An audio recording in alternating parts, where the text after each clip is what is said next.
My name is Hugo Rosani, and I'm the co-founder of DevMustDie and the game designer and programmer of Skybolt Zack. And my name is Maxime Jean, and I'm the producer of Skybolt Zack and co-founder of DevMustDie. Well, obviously Sonic, but the first objective was to create a game inspired from rhythm game. The first objective was to create a rhythm game in which you will attack notes and evade some notes, you know?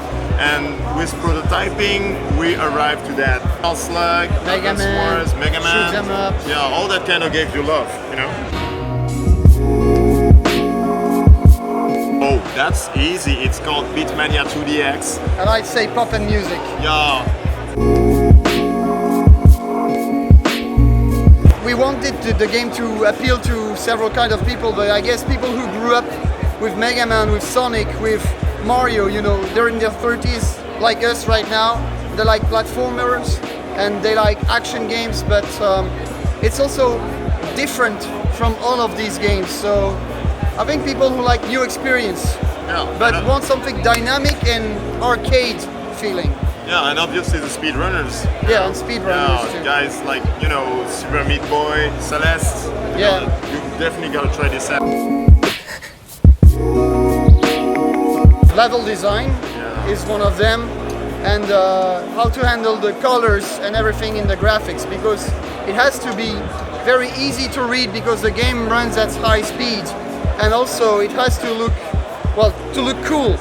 And with so many colors being important in the gameplay, it was like it was tough for the artist to find the right style to make all the colors go, you know, like not something that would be ugly.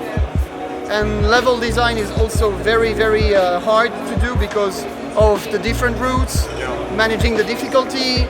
The distance between enemy has to be like very precise, because if they're too far apart, it doesn't work, and if they're too close, you just bump into the enemies. In this game, there is no such thing as easy, normal, and hard mode. Instead, we have the multiple pass system. The lower paths are made for beginners, and the better you get, the higher you reach. So it was very hard to separate, you know, the players depending on their skills. Yeah. That's one of the main issues with Gamescom. It has to be too hard for a beginner to reach the difficult part, because otherwise they would get stuck in difficult levels that they would unlock by chance. But it has to be not too easy as well. So yeah, managing difficulty is pretty hard. We're still working on that actually.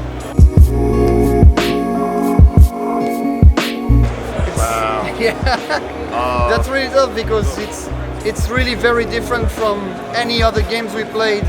So I guess it could be like said it's a non-rhythmic platformer. No. It's still a music game, but it's not a rhythm game, and it's still a platformer, even though you don't use the jumping and running like you would do in platformers. Yeah, that's a platformer in which you don't jump and walk. that's strange, but well, I don't know. Oh, that should be platformer, I guess. I don't know. Figure it out.